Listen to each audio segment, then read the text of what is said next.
Proter BMW, and fall is here in eastern North Carolina, and it is definitely not a John Kerry day.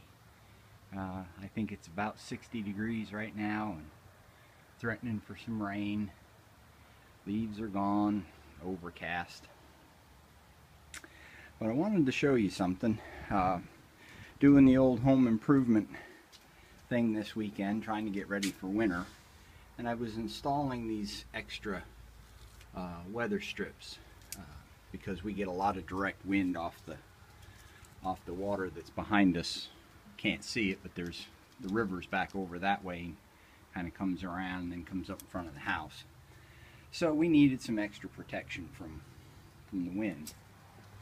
And yeah, filthy dirty, but it's still a good looking car. Sorry, I digress. So two things. First off, every once in a while you come across something, when you see it, it just strikes you as being really cool and innovative.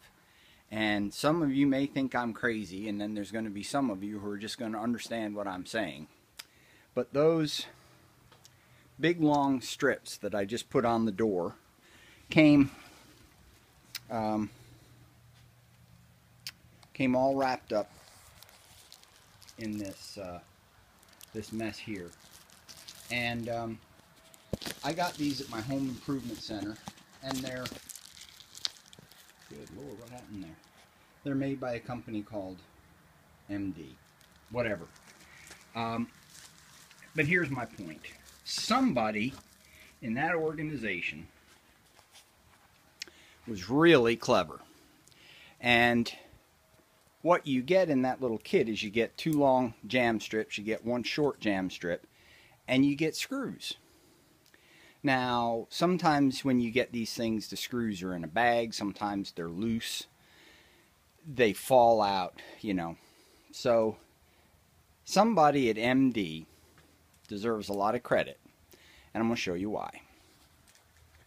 So you can see this is a big long straw, big long plastic straw, and look what's inside. All those screws, nice and neatly packed. They didn't get lost. They're easy to get out. They're easy to keep track of. And when all these bits were in there, guess what? It fit right inside there. Easy packing, easy shipping. I just think that's one of the coolest things. I know it's meaningless to most, but somebody really thought that through and thought, that straw would be perfect. And it just had a little crimped end on it. It's a little hard to see, but it's just one of those little heat crimped ends on it to keep it shut. And I think that was just brilliant. So the other thing was, not that I was asked to, but that's kind of the beauty of YouTube, is you can sort of butt in wherever you feel like it. I've been watching the discussion going on between Greg Porter and Shopdogsam about taking notes. And I am not in any stretch involved with having to take notes to the extent that Greg Porter does. In my work, in my professional life, I really started with to-do lists. And I don't have it here because I keep them at work, but I have a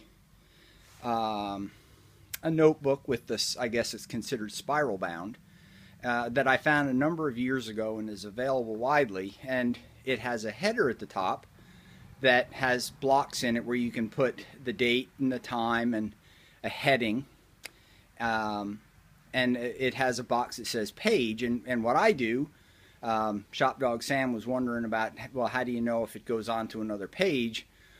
Well, what I do is, you know, I put one of at the top of the page, and then if it doesn't go any farther, it stays that way. And if it happens to be a 2 or a really bad day, it's a 3 day. It's just 1 of 2, 2 of 2. So, but what I like is there's a margin down the left side about so wide, it runs the entire length of the page, which is blank. And then 2/3 or 3/4 of the right side of the page is lined like a notebook. And I too used the little square boxes next to every thing that I need to do. So they're not ideas so much as things I need to follow up on, call, do, order, whatever. And when I do them, I check them. And then every day, I start a new page, or I start a new page every day. And anything from the previous day that was not checked starts the top of the page of that day. And it stays unchecked until I've done it. And then that left margin that's empty, I use for what I think Greg was calling sort of the stream of consciousness thing. If I get an idea, or my boss comes in and starts talking to me, I just scribble it there. And because most of the time they remain virtually empty, it's easy for me to go back and find them. I also put the notes in there for our weekly staff meeting agenda. So I don't know if that helps anybody or not. I'm going to try and remember to take a picture or a little video of what mine looks like, so you can sort of see what I've been yammering on about. But the one other point that Greg made that's critical is you sort of have to make it a habit.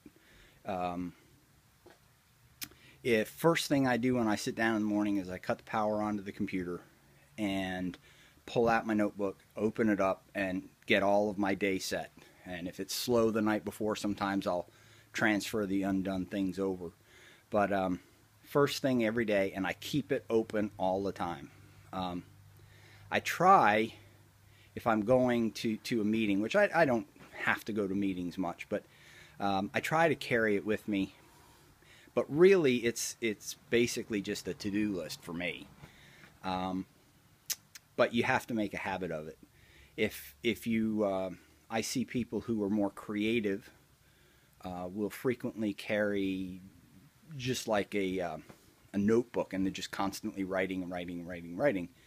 And I suspect they don't have a problem making a habit out of it. I think they sort of just have to write just to get it out. So anyway, that's a little rambling on. It's